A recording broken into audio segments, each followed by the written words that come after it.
आज आप इस्लाम की तारीख का एक ऐसा वाकया सुनने जा रहे हैं जो अल्लाह के वली की ताकत को जाहिर करता है, जिसे अल्लाह ताला ने हिंदुस्तान का बादशाह बनाया था। इंतकाल के कई साल बाद भी ख्वाजा मोइनुद्दीन चिश्ती रहमतुल्लाह अलैह की दरगाह पर आकर ब्रिटिश हुकूमत रुक गई। यह कोई ख्याली कहानी नहीं है, बल्कि तारीख के पर्दे में छुपा हुआ एक अनदेखा सच है। यह वाकया तारीख के उस छुपे हुए बाब का हिस्सा है जो दब गया, लेकिन आज भी अवाम की यादों में जिंदा है। उस वक्त भारत पर अंग्रेजों की हुकूमत थी। वो वक्त ऐसा था जब अंग्रेजों की हुकूमत मजीद सख्त हो गई थी। वो सिर्फ हथियारों की ताकत से नहीं, बल्कि भारतीयों के मजहबी और रूहानी अकीदे पर भी वार करते थे। अंग्रेज हुकूमत रोज जुल्म व सितम बढ़ा रही थी। मुल्क के खजानों को मुख्तलिफ जगहों से लूट कर ले जा रहे थे। उनकी नजर उन जगहों पर भी थी जो लोगों के दिलों में ताकत और इत्तिहाद की अलामत थी। एक रात कलकत्ता में अंग्रेज गवर्नर ने ब्रिटिश दफ्तर में एक खुफिया मीटिंग रखी। Governor Lord Williams, Major John Roberts और चंद आला अहलकार मौजूद थे। अंग्रेज गवर्नर ने हिंदुस्तान का एक नक्शा लाकर कहा, हमारा अगला हदफ यह मकाम है।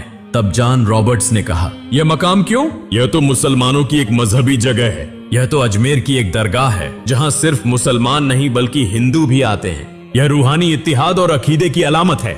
यह सुनकर अंग्रेज गवर्नर की आंखों में चमक आ गई, जैसे आंखों में आग भड़क रही हो। वो शदीद गुस्से से बोला, यहाँ मुल्क के मुख्तलिफ हिस्सों से बेशुमार दौलत जमा होती है और वहाँ एक सुनहरी चादर है। वो सुनहरी चादर वो सिर्फ चादर नहीं, बल्कि हमारे लालच का इशारा है, जिसकी कीमत बहुत ज्यादा है। चाहे जैसे भी हो, वो हमें हासिल करनी है। यह दरगाह हमारे राज के रास्ते में एक बड़ी रुकावट है। जब तक यह दरगाह कायम है, भारतीयों के दिलों से रूहानी ताकत खत्म नहीं की जा सकती। जब तक यह दरगाह है, भारतीय मुत्तहिद रहेंगे। यहाँ आने वाले लोगों की आंखों में ईमान है, ताकत है, उम्मीद है। हम उनसे यह सब छीनना चाहते हैं।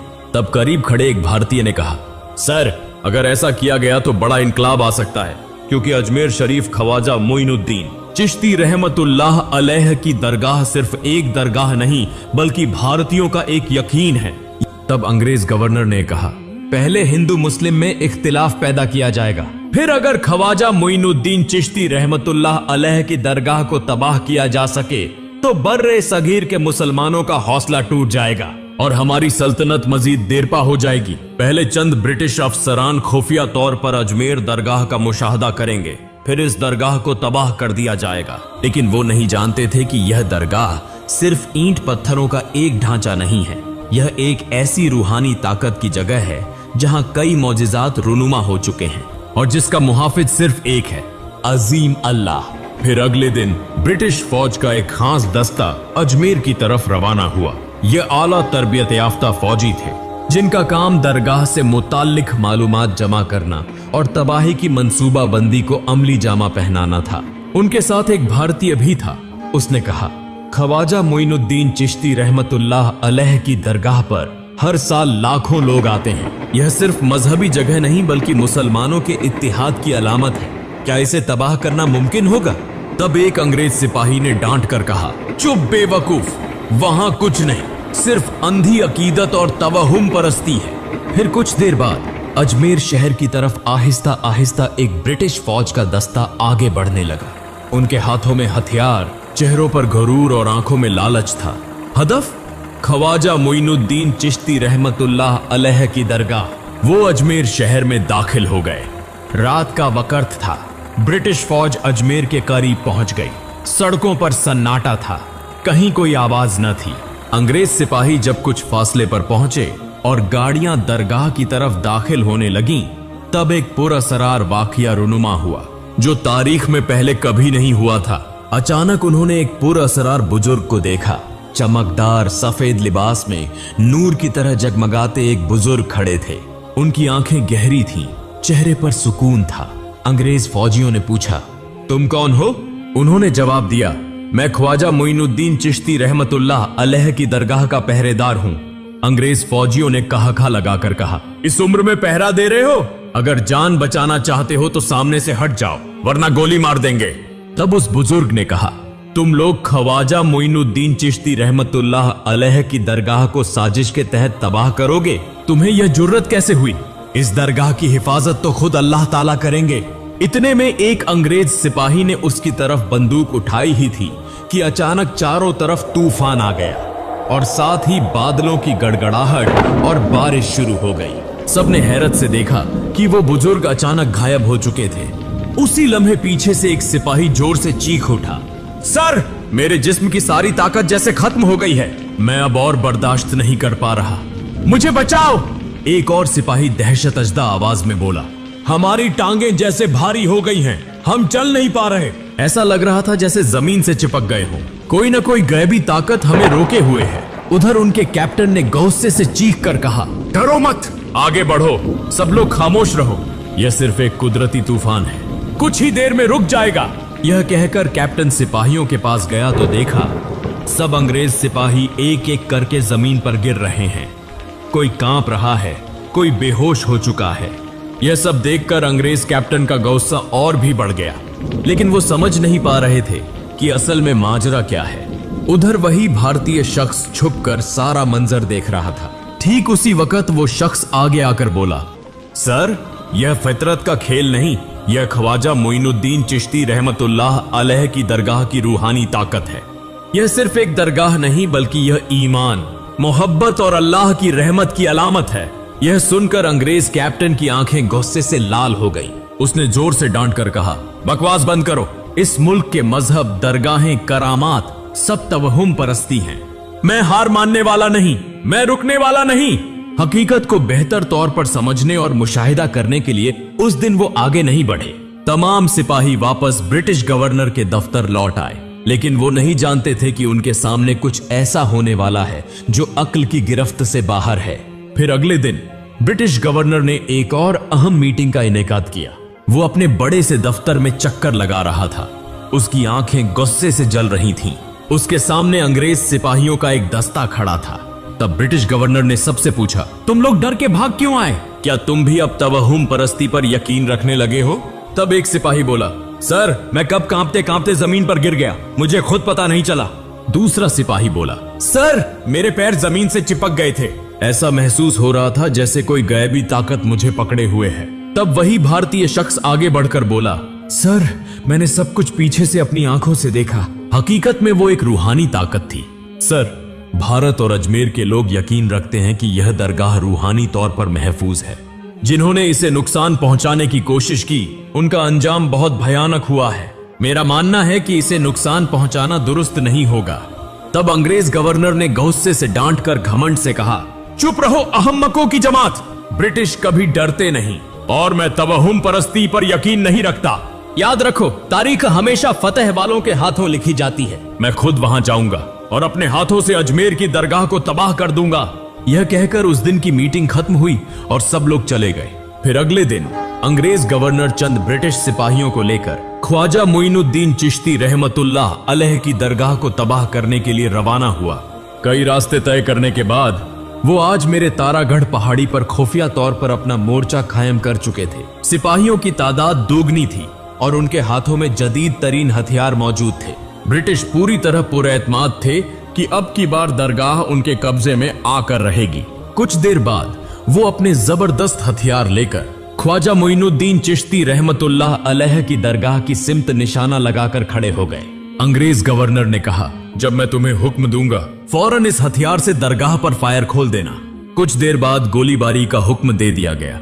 एक अंग्रेज सिपाही जब हथियार से दरगाह की तरफ गोली दागता है तो सारे अंग्रेज सिपाही देखते हैं कि गोली आधे रास्ते में जाकर बेअसर हो जा रही है, कोई आवाज तक नहीं आती। फिर उन्होंने एक के बाद एक गोली चलाई, लेकिन वो गोलियां उल्टा पलटकर वापस जा रही थीं और साथ ही बेअसर हो रही थीं। यह मंजर देखकर अंग्रेज गवर्नर ने खुद अपने हाथ से बड़ी बंदूक उठाने की कोशिश की, मगर उसका हाथ जैसे जकड़ गया था। वो किसी भी सूरत में कुछ भी करने के काबिल न था। बिल्कुल उसी लम्हे एक अजीब वाकया पेश आया। उन्होंने सबने देखा कि ख्वाजा मोइनुद्दीन चिश्ती रहमतुल्लाह अलैह की दरगाह से एक नूरानी रोशनी बुलंद हो रही है। इस रोशनी के दरमियान एक सफेद लिबास पहने शख्स खड़ा था, जिसका चेहरा देखकर सिपाहियों के जिस्म कांपने लगे। उसकी आवाज गूंजी। वो शख्स बोलने लगा, क्या तुम लोग यह समझते हो कि अल्लाह के वलियों का घर तुम तबाह कर सकोगे? वापस लौट जाओ, वरना तुम पर ऐसी सजा नाजिल होगी जो तुमने कभी देखी ना हो। इस मकाम की हिफाजत खुद अल्लाह ताला करेंगे। यह मंजर देखकर कई सिपाही खौफ के मारे पीछे हटने लगे। उनमें से कई बेहोश होकर गिर पड़े, कुछ इधर उधर भागने लगे। अंग्रेज गवर्नर ने महसूस किया कि उसका जिस्म सुन्न होता जा रहा है। इसी के साथ एक जोरदार तूफान उठा, जिस तूफान ने अंग्रेज फौज के खेमे उड़ा दिए और उनके हथियार बिखर कर गिर गए।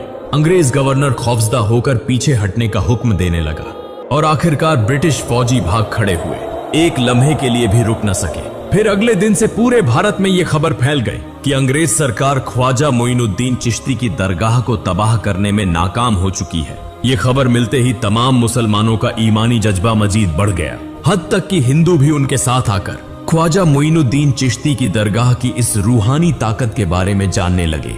अंग्रेज सरकार की यह नाकामी हिंदुस्तान के हिंदू और मुसलमानों के दिल में एक नई हिम्मत पैदा कर गई। वो एक दूसरे से कहने लगे, ख्वाजा मोइनुद्दीन चिश्ती की दरगाह सिर्फ एक यादगार नहीं, बल्कि एक रूहानी पनाहगाह है जहां जुल्म कभी ठहर नहीं सकता। उधर अंग्रेजों की इस शिकस्त के बाद ब्रिटिश सरकार सख्त परेशान हो गई। लंदन में इस बारे में बातचीत शुरू हुई। ब्रिटिशों का एक आला अफसर बोला, हमें अजमेर की दरगाह में पेश आए इन अजीब और गरीब वाकयात का तज्जिया करना होगा। हम इन बातों पर यकीन नहीं रखते, ये सब तोहमात हैं, इसलिए कल मैं खुद भारत रवाना होऊंगा। फिर अगले दिन वो ब्रिटिश आला अफसर एक समंदर के जहाज के जरिए भारत रवाना हो गया। जहाज तेजी से भारत की तरफ रवां था।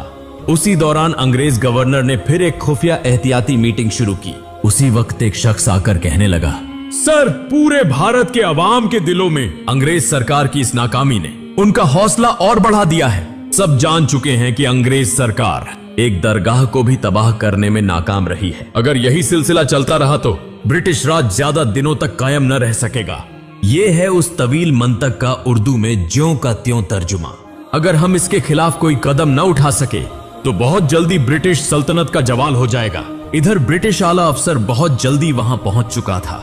फौरन एक और अहम मीटिंग का इंतजाम किया गया। ब्रिटिश आला अफसर ने सब कुछ सुनने के बाद कहा, इन लोगों से झूठ बोलो, इस वाकये को भुला दो, लेकिन याद रखो, अगर हम इसके खिलाफ कोई कार्रवाई न कर सके तो ब्रिटिश राज का खौफ लोगों के दिलों से निकल जाएगा, उनका हौसला बढ़ जाएगा।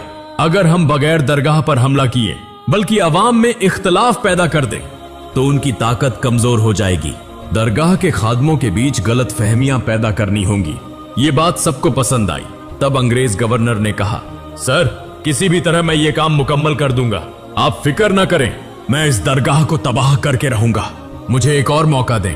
उधर एक और अंग्रेज सिपाही बोला, सर, मैं कल से तमाम मालूमात इकट्ठा करना शुरू कर दूंगा। ये कहने के बाद वो एक एक करके सब चले गए। फिर अगले दिन सुबह ब्रिटिश आला अफसर के हुक्म पर अंग्रेज सिपाही गांव गांव जाकर कहने लगे, सुनिए भाइयों, जो वाकया आपने सुना है वो बिल्कुल झूठ है। क्या आपने कभी दुनिया की तहरीक में सुना है कि मरने के बाद किसी इंसान में कोई ताकत रहती है? यह भी एक इसी बात का सबूत है कि ख्वाजा मोइनुद्दीन चिश्ती की दरगाह में कोई रूहानी ताकत नहीं, ये सब महज ख्याली और अफसानी बातें हैं। ये कहकर अंग्रेज सिपाही वहां से वापस लौट गए। अगले दिन ब्रिटिश आला अफसर वहीं खड़ा था। उसने दूर से देखा कि सुबह से ही सैकड़ों लोग आ रहे हैं, कोई सर पर चादर लिए, कोई आंखों में आंसू लिए, कोई उम्मीद लिए भागा चला आ रहा है। उसे महसूस हुआ कि ये लोग दुआ, रहमत और उम्मीद की तलाश में दौड़ रहे हैं, लेकिन वो नहीं जानता था कि ये सब कहां जा रहे हैं। तब ब्रिटिश आला अफसर ने गवर्नर को बुलाकर पूछा, अच्छा, ये लोग इतने जोश और खरोश से कहां जा रहे हैं? गवर्नर बोला, वो सब अजमेर की दरगाह की तरफ जा रहे हैं, कहते हैं कि वहां जाकर बहुत कुछ हासिल होता है। ये सुनकर दोनों हंसने लगे। तब ब्रिटिश आला अफसर ने कहा, अगर हम इस मुकाम को तबाह कर दें तो भारतीय हम पर यकीन करेंगे, हमारी ताकत बढ़ जाएगी, हमारा राज ज्यादा देर पा होगा। हम इस मुकाम को इस्तेमाल करके कारोबार में बदल सकते हैं। हम जैसे भी हो इस मुकाम को तबाह करके रहेंगे, लेकिन अगर हमें यह काम कामयाबी से करना है तो खुफिया तौर पर साजिश करनी होगी। यह कहकर उन्होंने फौरन इस मंसूबे पर अमल शुरू कर दिया। चंद दिन बाद अंग्रेजों ने दोबारा ख्वाजा मोइनुद्दीन चिश्ती की दरगाह को तबाह करने के लिए एक बड़ी साजिश की। उन्होंने खुफिया तौर पर ब्रिटिश आला अफसर के हुक्म पर अंग्रेज सिपाही एक बड़ा तोपखाना लेकर दरगाह के अहाते में पहुंचने ब्रिटिश अफसर ने संजीदा आवाज में कहा, तोपों का रुख करो, पहले गोले की इजाजत दो। लेकिन तभी एक अजीब वाकया फिर पेश आया। तोप से गोला नहीं निकला। सिपाहियों ने कोशिश की, लेकिन तोप जैसे किसी परसार ताकत से जकड़ी हुई थी। अफसर ने चीख कर कहा, यह नामुमकिन है, दोबारा कोशिश करो। सिपाही घबराकर तोप की जांच करने लगे। उनकी आंखें हैरत से फट गईं। तोप का दहाना जैसे पिघली हुई धातु की जंजीरों से बंद था। लेकिन किसने बंद किया, कब किया, किसी को मालूम न था। यह मंजर देखकर सब दंग रह गए। उन्होंने देखा कि तोपें सारी खराब हो चुकी थीं। उन्हें यकीन हो गया कि इस रूहानी ताकत के सामने उनकी ताकत कभी नहीं ठहर सकेगी। आखिरकार कोई भी सिपाही तोप चलाने की हिम्मत न कर सका। तारीख गवाह है कि इसके बाद किसी भी हाकिम ने दरगाह को तबाह करने की जुर्रत नहीं की। आज भी कई लोग कहते हैं कि ख्वाजा मोइनुद्दीन चिश्ती की रूहानी ताकत ने उनकी दरगाह की हिफाजत की। सच और झूठ का इल्म सिर्फ अल्लाह को है, लेकिन आज भी लोग ये किस्सा सुनाते हैं और हैरत व जज्बे में डूब जाते हैं। फिर एक रात अंग्रेज गवर्नर अपने कमरे में अकेला लेटा हुआ था। गहरी रात को उसने ख्वाब में देखा कि वह खुद एक रेगिस्तान के बीच में खड़ा है, जहां चारों तरफ धुंधलाहट और वीरानी है। अचानक दूर से एक सफेद लिबास पहने शख्स आते हुए दिखाई देते हैं, जिनका चेहरा रोशन था। लेकिन अंग्रेज गवर्नर को महसूस हुआ कि उसने इस शख्स को पहले भी कहीं देखा है। वह बोला, तुम कौन हो? शख्स ने हल्की सी मुस्कान के साथ कहा, मैं वह मुहाफिज हूं जिसकी जिम्मेदारी दरगाह की हिफाजत करना है। तुम्हारा घमंड और ताकत वहां कुछ भी नहीं। यह दरगाह सिर्फ एक इमारत नहीं, यह मोहब्बत, ईमान और रूहानी ताकत की निशानी है। जो इसको नुकसान पहुंचाना चाहते हैं वह खुद ही तबाह हो जाते हैं। अगर तुम सच जानना चाहते हो तो खुद तारीख के औराक पलटो। देखो कि यह दरगाह सदियों से कैसे कायम है, यह लाखों लोगों का सहारा कैसे बनी है। इसके बाद वह यकायक गायब हो गया। नींद से जागने के बाद अंग्रेज गवर्नर का पूरा जिस्म पसीने में भीगा हुआ था। वह समझ नहीं पा रहा था कि क्या करे। उसके जिस्म में कपकपी थी, उसका सर भारी हो रहा था, दोनों आंखों के सामने अंधेरा छा गया। अचानक वह वहीं गिर पड़ा। अगले दिन सुबह जब ब्रिटिश सिपाही आए तो देखा कि वह कमरे के फर्श पर परेसर तौर पर मरे हुए हालात में पड़ा है। उसकी दोनों आंखें खुली हुई थीं, जैसे मरने से पहले उसने कुछ खौफनाक देखा हो। उसका पूरा जिस्म ऐसे जलसा हुआ था जैसे आग में जला हो, लेकिन कमरे में आग लगने का कोई निशान नहीं था। यह वाकया ब्रिटिश फौज में जबरदस्त खौफ व हरास का सबब बन गया। कुछ सिपाही कहने लगे, लगता है ख्वाजा मोइनुद्दीन चिश्ती रहमतुल्लाह अलैह की दरगाह की बद्दुआ से इसका यह हाल हुआ है। यह खबर तेजी से फैल गई। जब अंग्रेज हुकूमत को मालूम हुआ कि एक आला अफसर परेसेर तौर पर हलाक हो गया है, तो उन्होंने ज्यादा कोई खतरा मोल लेना मुनासिब न समझा। ब्रिटिश फौज आहिस्ता आहिस्ता अजमेर से पीछे हट गई और दरगाह के आसपास दोबारा कभी सिपाही भी भेजने की हिम्मत न की। उधर तमाम लोग, हिंदू और मुसलमान, एक साथ जमा हो गए और इस रूहानी ताकत की बातें करने लगे। इसी वक्त कहीं से एक बुजुर्ग फकीर मुआजीना तौर पर आकर कहने लगे, मेरे अजीज भाइयों, यह जगह हमेशा महफूज रहेगी। जब तक अल्लाह का नाम इस दुनिया में लिया जाता रहेगा, यह दरगाह कायम रहेगी। तुम कोई फिक्र न करो। यह कहकर वो वहां से चले गए। आज भी ख्वाजा मोइनुद्दीन चिश्ती रहमतुल्लाह अलैह की दरगाह सलामत है और जमाना दर जमाना लाखों अकीदतमंदों के दिलों में ईमान का चिराग जलाती चली आ रही है। अंग्रेज अपनी ताकत दिखाना चाहते थे, लेकिन असल ताकत किसके हाथ में है, यह बात तारीख ने साबित कर दी। सच कभी मिटता नहीं और जो सच से लड़ते हैं वो खुद मिट जाते हैं। ख्वाजा मोइनुद्दीन चिश्ती रहमतुल्लाह अलैह की दरगाह आज सिर्फ मुसलमानों के लिए नहीं, बल्कि यह तमाम मजहबों के लोगों के लिए खुली है। हिंदू, ईसाई, सिख, सभी मजहबों के लोग यहां आते हैं और रूहानी सुकून महसूस करते हैं। हर साल उर्स मुबारक के मौके पर लाखों अफराद यहां जमा होते हैं। दरगाह शरीफ का पैगाम दुनिया के कोने कोने तक पहुंच चुका है, जो इस्लामी विरसे का एक अहम तरीन हिस्सा बन चुका है।